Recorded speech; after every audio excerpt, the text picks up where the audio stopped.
Арбагыла балдар, кандайсыңар? Эсолуктарыңар жакшыбы? Эс алып атасыңарбы? Бүгүнкү сабагыбыз геометрия, көп крандык темасы көп крандыктар жөнүндө түшүнүк. Китебиңерди ачып, китебиңердин 224 бетинде дептериңерди алып, куралдарыңарды даярдап, ручкаңарды алып, керектүү түшүнүктөрдү жазып отургула. Биз бүгүн сабакта эмнелерди аткарабыз? Көп крандыктар деген эмне? Аныктама берип, турмушта мисалдарын көрөбүз. Тик призмага аныктама берип, элементтерин үйрөнөбүз. Көп крандыктын дагы бир түрү пирамидага аныктама берип, элементтерин үйрөнөбүз. Дагы бир көп крандыгыбыз кесилген пирамида деген эмне? Ага да аныктама берип, андан кийин көнүгүүлөр иштейбиз. Өткөн сабагыбызда өзүңөр билесиңер, биз мейкиндиктеги айлануу теорияларын үйрөнгөнбүз. Алардын элементтерин окуп үйрөндүк. Мына цилиндр, конус, кесилген конус, шар, шардык бет сфера. Бул фигуралардын элементтерин үйрөндүк. Буларга керектүү көнүгүүлөрдү аткардык. Эми мейкиндиктин дагы бир фигуралары көп крандыктарга токтололу.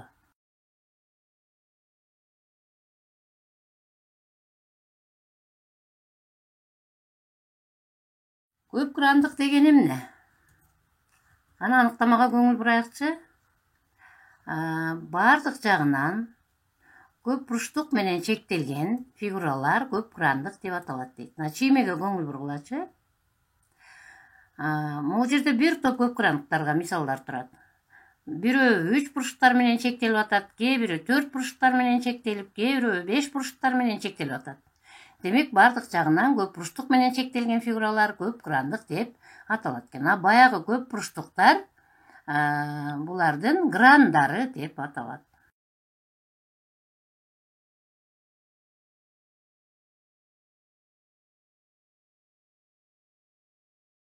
Эми ушул көп крандыктын бир түрү тик призма деген эмне?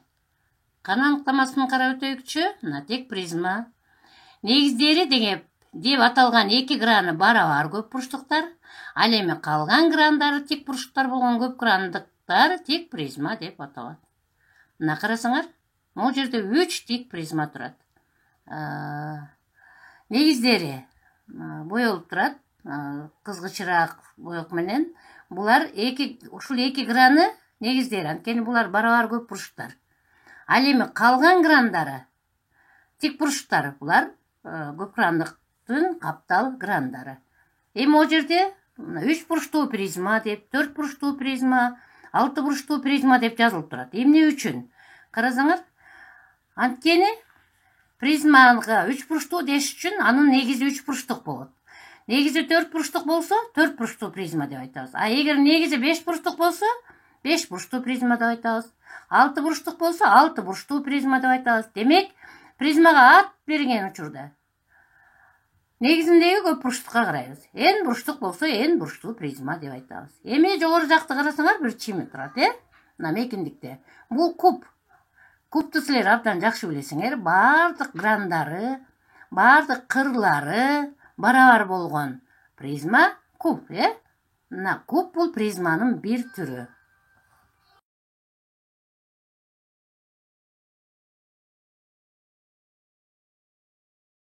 Эми призманын кандай элементтери бар экен карап көрөлүчү. Мына бул жерде 6 бурчтуу призма турат.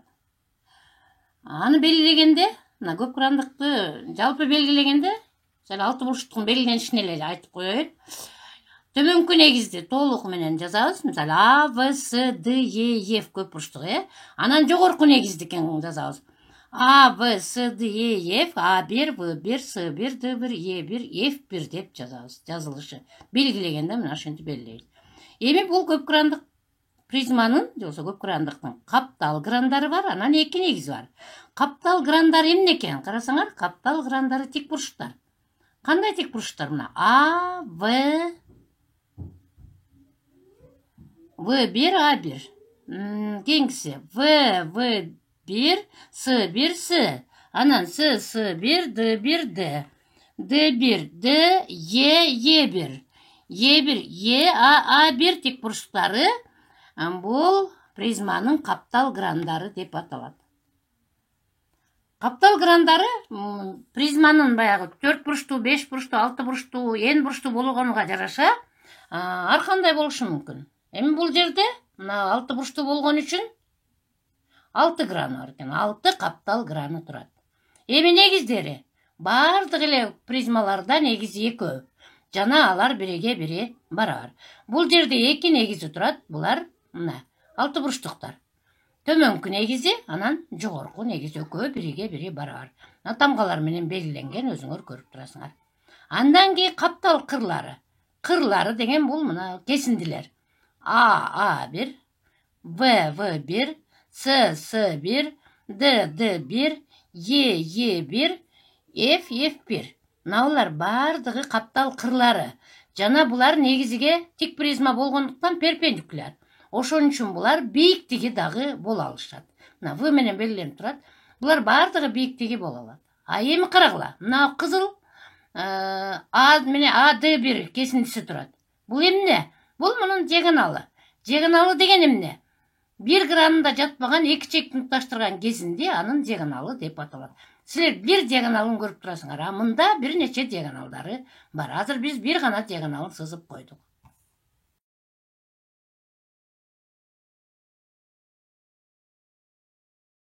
Көп грандыктын дагы бир түрү пирамида. Пирамида деген сөз силерге абдан тааныш болсо керек.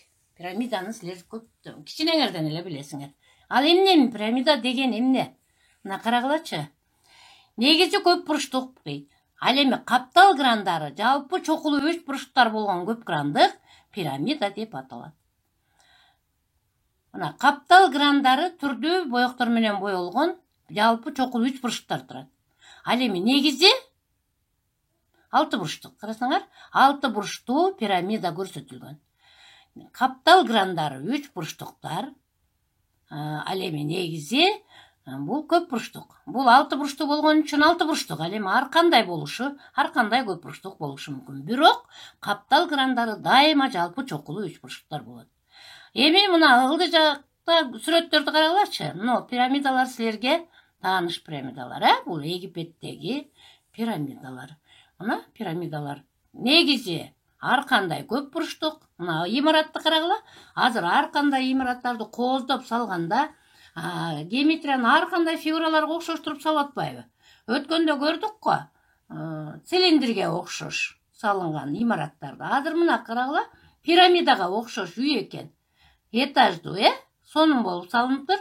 Негизи бирөө, ал эми каптал грандарын карагыла, тең капталдуу 3 бурчтуктар.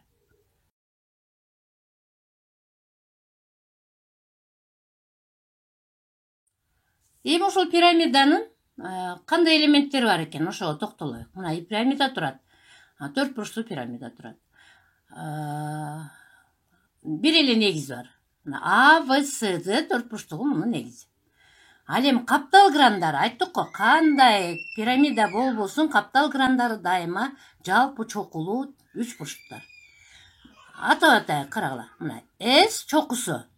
С, А, В, С, В, С, С, Д, С, Д, А. Жана башка. Мына ушулар каптал грандары. Ал эми кырларын карайык. Буларда бардыгы каптал кырларын эле карайык. Каптал кырлары. Жалпы кырлар эмес, каптал кырлары. СА, СВ, СС, СД. Ал эми СО деген кызыл менен боелгон кесинде турат. Бул анын бийиктиги. Эмне үчүн? Анткени ал чокусунан негизиге түшүрүлгөн перпендикуляр кесинди. Ошондуктан ал анын бийиктиги деп аталат. Ал эми дагы бир кесинде турат. СК. Бул каптал гранынын бийиктиги. Ал эми жалпы түрдө биз муну апофема деп айтабыз. СК пирамиданын апофемасы деп аталат.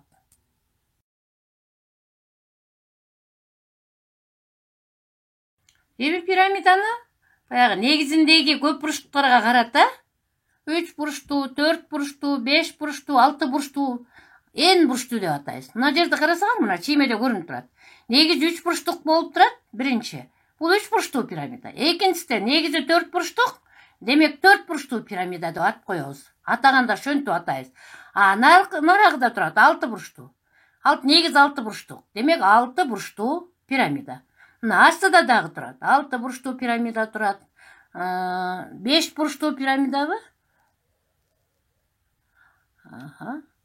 Анан n бурчтуу пирамида турат. Көрдүңөрбү? Негизи n бурчтук болсо, n деген эми бул 10 бурчтук болобу, 7 бурчтук болобу, 8 бурчтук болобу.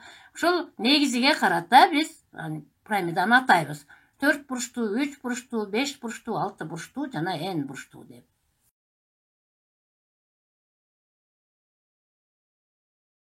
Эми кесилген пирамида деген эмне? Бул дагы көп кырандыктын бир түрү. Токтолоюк. Мына чемелерин көрүп турасыңар.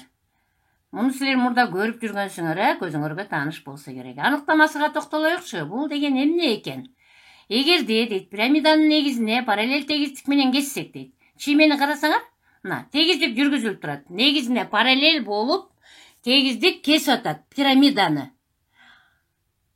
Негизине параллель тегиздик менен кессек дейт. Анда эмне болот экен? Анда негизи менен параллель кесүүчү тегиздиктин дейт арасындагы пирамиданын бөлүгү кесилген пирамида деп аталат экен. Мына бөлүгү силерге көрүнүп турат. Негизи менен кесүүчү тегиздиктин арасындагы бөлүгү кесилген пирамида деп аталат. Мына чиймелерде көрүнүп турат силерге.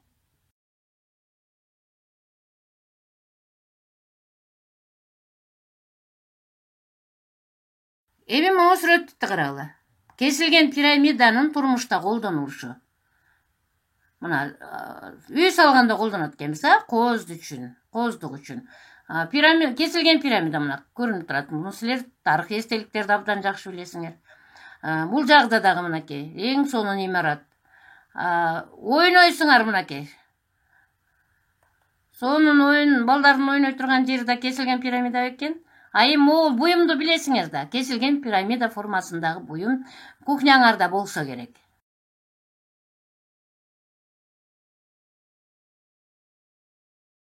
Пирамиданын элементтерине токтолоюкчу, кандай элементтери бар экен. Мына кесилген пирамидада.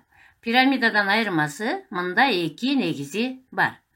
Чоң негизи, анан кичине негизи. Чоң негизи көрүнүп турат. А1, А2, А3, А4, А5 жана башка. Бул чоң негизи. Ал эми В1, В2, В3, В4, В5 деп белгиленгени бул кичине негизи.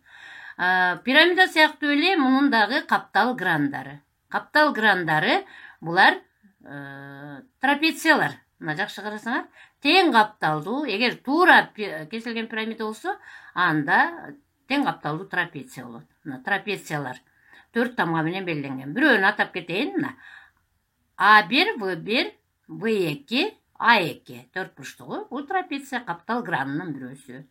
Эми кырлары бар. Бардык кырларын айткан жокмун, мен капталында кырларын гана көрсөтүп өтөйүн. Капталында кырлары мына кесиндилер. А1, В1 кесиндиси, А2, В2, А3, В3, А4, В4, А5, В5. Мына көрүнүп турат, көк сызык менен ушулар капталындагы кырлары. Анан CH деген кесинди турат. Карасаңар, бир негизинен экинчи негизине түшүрүлгөн перпендикуляр кесинди. Бул бийиктиги деп аталат. Бул бийиктиги. Анткени бир негизинен экинчи негизиге перпендикуляр түшүрүлгөн кесинди. Бул CH бийиктиги.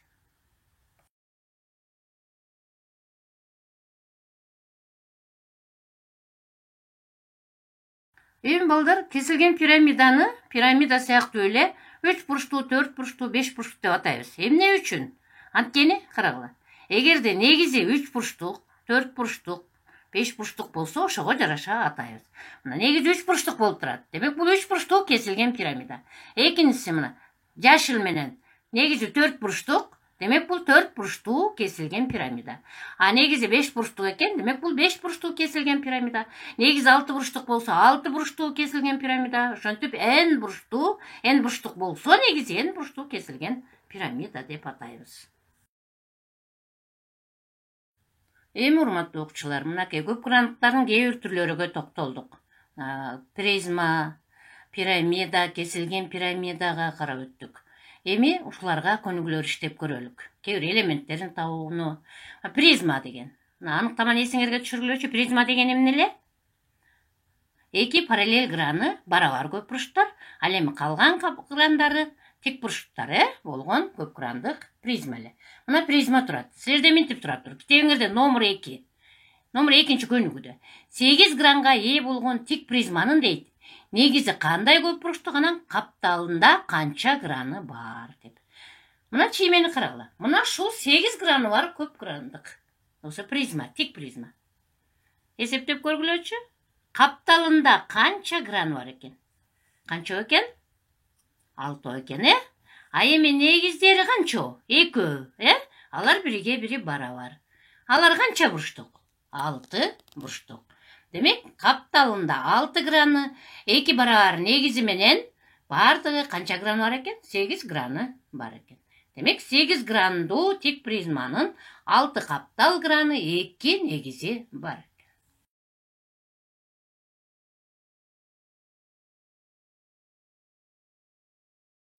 Куб. Бай айтып өттүк, бул куб деген тик призманын бир учуру деп, Тик призма, бирок кандай эле куб деген эсемде эле? Бардык кырлары бириге бири барабар болгон, бардык грандары да бириге бири барабар болгон призма, тик призма куб деп аталат дедик. Бардык грандары булар квадраттар. Эми карагыла, могул эсептен номер 5ти окудук. Бардыгыбыз китеңерди ачтыңарбы? Карап отурасыңарбы? Кубтун бир чокусунан чыккан кырларынын учтары аркылуу өтүүчү дейт, кесилишти түзгүлө дептир. Кубтун бир кырын чокусунан чыккан 3 кыры бар. Узуну, туурасы, бийиктиги. Эми ушул үчөөнүн учу бар. Мына үчөөнүн учу аркылуу өткөн тегизди көрсөтүп турат силерге. Бул эмне экен? Карагылачы бир жакшылап. Бул негизинин диагоналы аркылуу өтөт экен. 2 каптал гранынын диагоналы аркылуу өтүп атат. Демек, булар бардыгы барабар квадраттар болгон үчүн алардын диагоналдары дагы барабар. Ошон үчүн бул 3 бурчтук тең жактуу 3 бурчтук болот.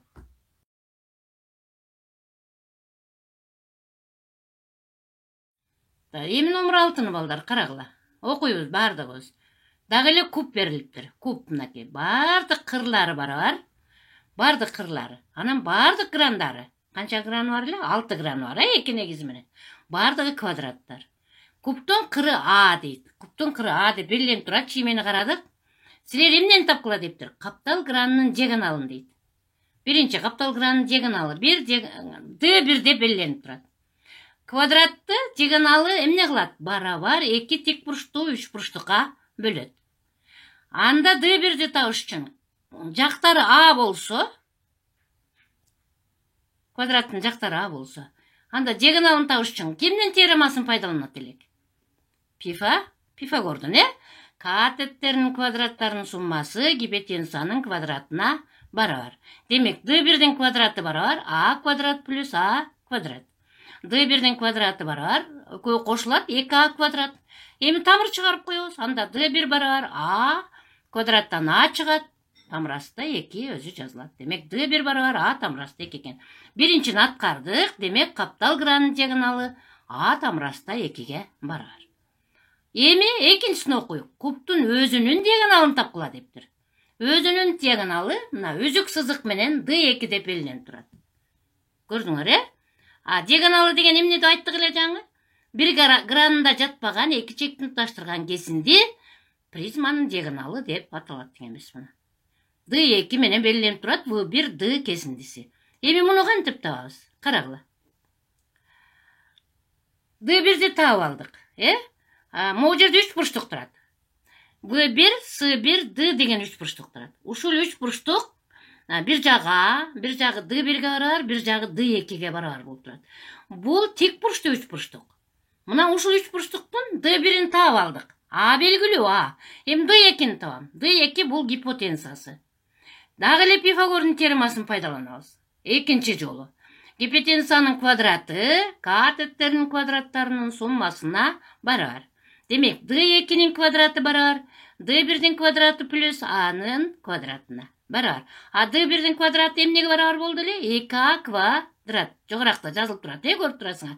Плюс А квадрат экөөнү кошсок 3A квадрат. Демек, D2-нин квадраты 3A квадратка барабар экен. эки жагынан тең тамыр чыгара турган болсок, d2-нин квадратынан d2 чыгат, a квадраттан a чыгат, тамыр астында 3 өзү жазылат. Демек, биз мынакей аткардык. Биринчи суроого да жооп бердик. Каптал гранынын диагоналы d1 a тамыр асты 2 барар. Ал эми өзүнүн диагоналы d2 a тамыр асты 3-кө барар экен.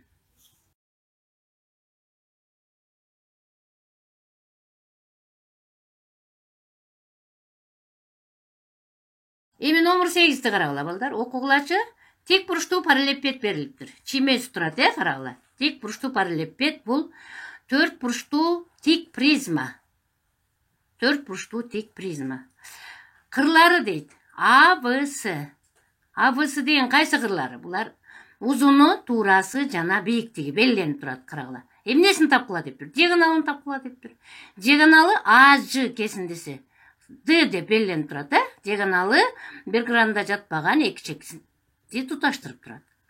Эми мына жерде 3 бурчтук турат. А, С, Ж 3 бурчтугунан биз диагонал табабыз. Бирок диагоналды табыш үчүн бизге A'сы керек. A'сыны табыш керек. A'сы белгисиз. Аны X деп белгиленбиз. X'ты табыш үчүн биз кайсы 3 бурчтукту карайбыз? А, Б, С 3 бурчтугун карайбыз. Бул тик бурчтуу 3 бурчтук. A'сы мунун гипотенузасы. Дагы эле Пифагордун теоремасын пайдаланабыз. Гипотенузасынын квадраты катеттердин квадраттарынын суммасына барабар. Демек, X квадрат барабар А квадрат плюс В квадратка.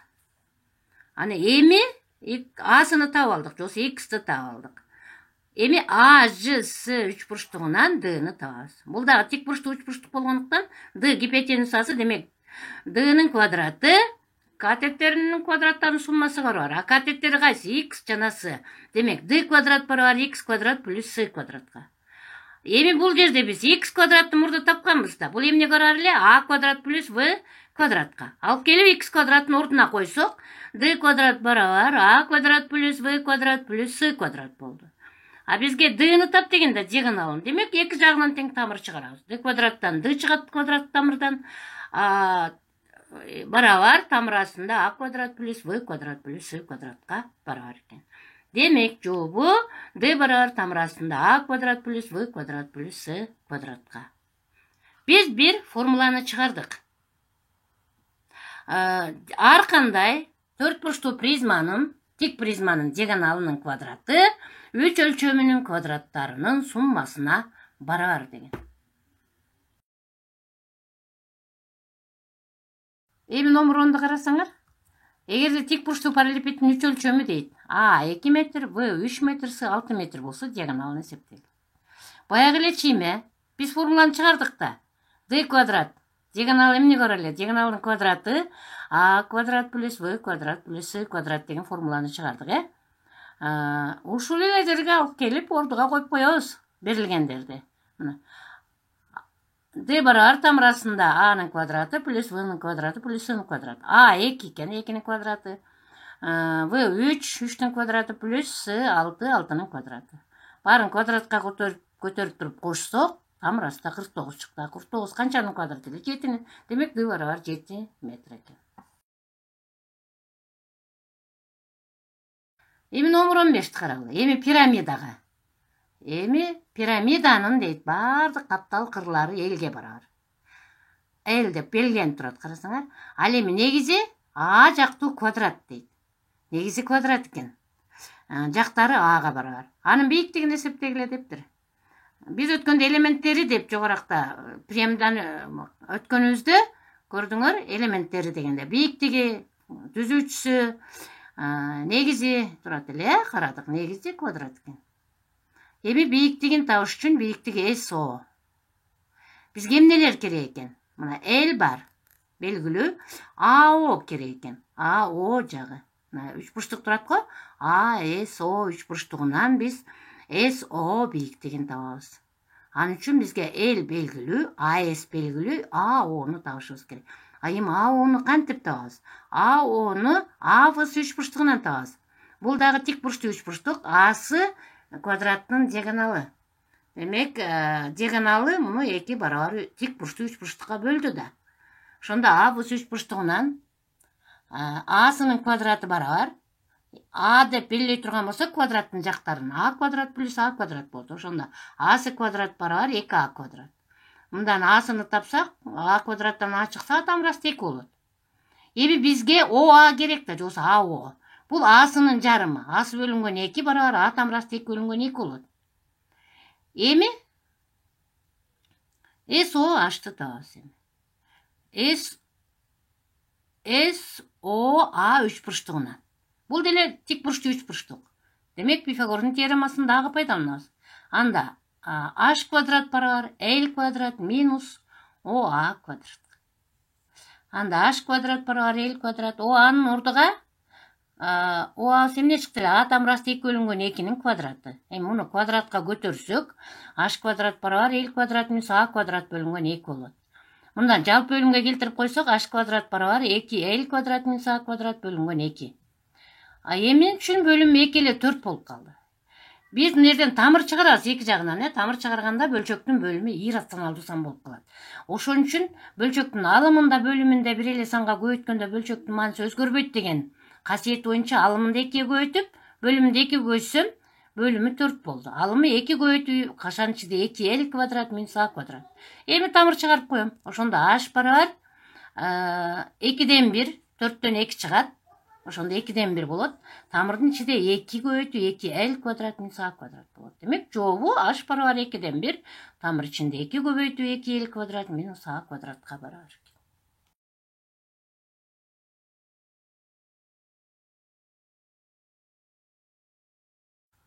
Кана балдар, чемени карагылачы? Кандай көп крандык турат? Карадык, Кесилген пирамида экен. Эми кесилген пирамидага дагы бир мисал иштеп көрөлүк. Номер 17. Кана баарыбыз карадык. Кесилген 4 бурчтуу пирамиданын дейт негиздери жактары 10 дециметр жана 2 дециметр болгон квадраттар. Кесилген пирамидада канча жагы бар эле? Канча негизи бар эле? 2 негизи. Чоң негизи жана кичине негизи. Чоң негизи да квадрат, кичине негизи да квадрат. Бирок чоң негизинин жактары 10 дециметр, кичине негизинин жактары 2 дециметр. Чемени карасаңар жазылып турат. А барабар 10, В барабар 2 деп. Ал эми каптал кырлары дейт 9 дециметр. Каптал кыры белгиленип турат. L барабар 9 деп. Каптал кырлары. С1 С, Д1 Д, А1 А, В1 В деп белгиленип турат. Ушулардын баардыгы барабар, алар 9 дециметр. Эмнени тапкыла дептир? Пирамиданын бийиктигин тапкыла. Бийиктиги кызыл менен О1 О кесиндиси мунун бийиктиги. Мына эми кантип табабыз эми? Бизге берилди мынакей. Кыры 9 дециметр, чоң негизинин жагы 10 дециметр, кичине негизинин жагы 2 дециметр болсо бийиктигин кантип табабыз дептир. Бийиктикти карасаңар, бийиктик эмнеде жатат экен? Диагонал аркылуу өткөн тегиздикте жатат. Диагоналдык тегиздиги де. Диагоналдык тегиздиги дагы трапеция экен. О1 А1 С1 С трапециясында жатат. Мына ушунан табабыз эми. Бизге эмнелер керек? Биринчи карадык. Биринчи үч бурчтук АДСны карайбыз. АДС. Үч бурчтук АДС көрүнүп атабы? АДС үч бурчтугу. Бул үч бурчтук тик бурчтуу. Мында Асы Д1. Асы негизинин, чоң негизинин диагоналы. Эмне үчүн тик бурчтуу? Анткени бул квадратта. Квадраттын диагоналы аны 2 тик бурчтуу үч бурчтукка бөлдү.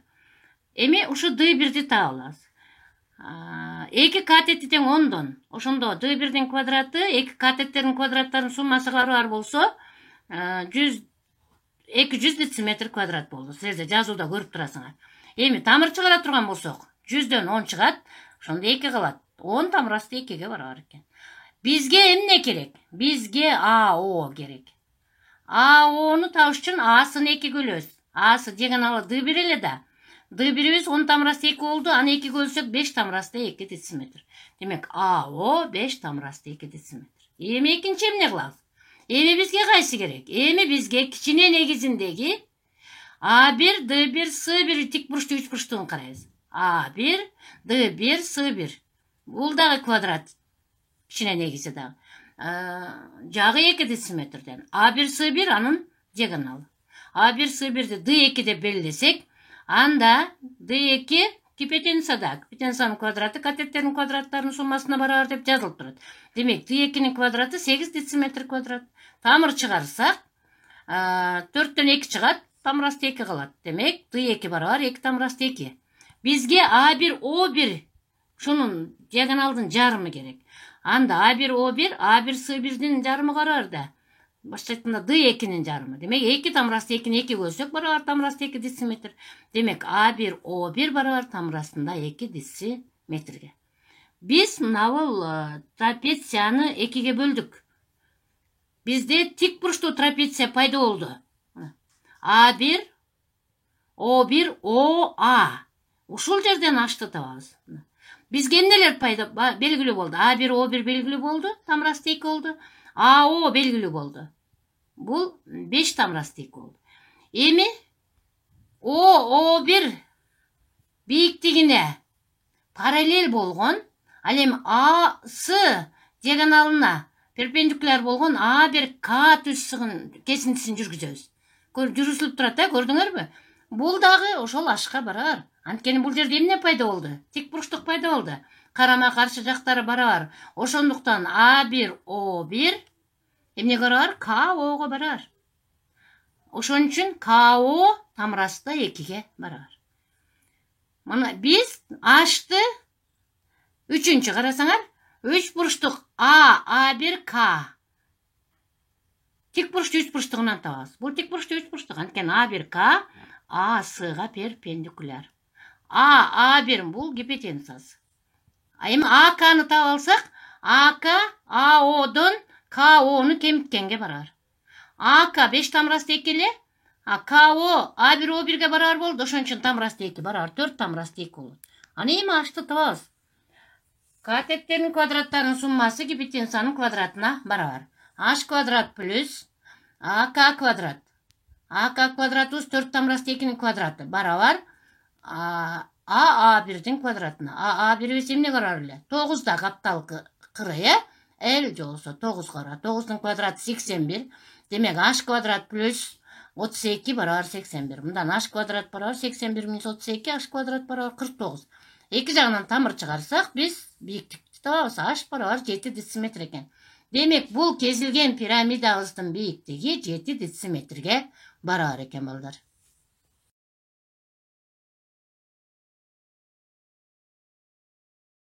Эми балдар, бүгүнкү сабакта эмнелерди үйрөндүк?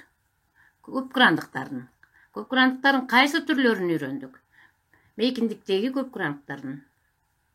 Пирамиданы, тик призманы, анан кесилген пирамиданы. Алардын элементтерин үйрөндүк. Анан алардын ошо элементтерин табуу үчүн бир нече көнүгүүлөрдү аткардык балдар. Эми силер үйдөн номер 4 китебиңерди карасаңар, номер 4. Китебиңерде номер 4.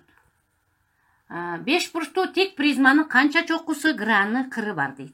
Силер 5 бурчтуу тик призманы сызып, канча чокусу, кыры, граны бар экенин жазасыңар. Андан кийин номер 10. Номер 10дун Асын биз жаңы чыгардык. Эми Б'сын силер өзүңөр чыгарып коесуңар, формулага эле берилген дерди ордуга коюп чыгарасыңар. Андан кийин номер 12. 12-ни көрдүңөрбү? 3 бурчтуу, 4 бурчтуу пирамиданы сызгыла дептир. Сызабызбы? Чокуларын, кырларын, грандарын негизин атагыла дейт. Атап көрсөтө аласыңар деп ойлойм.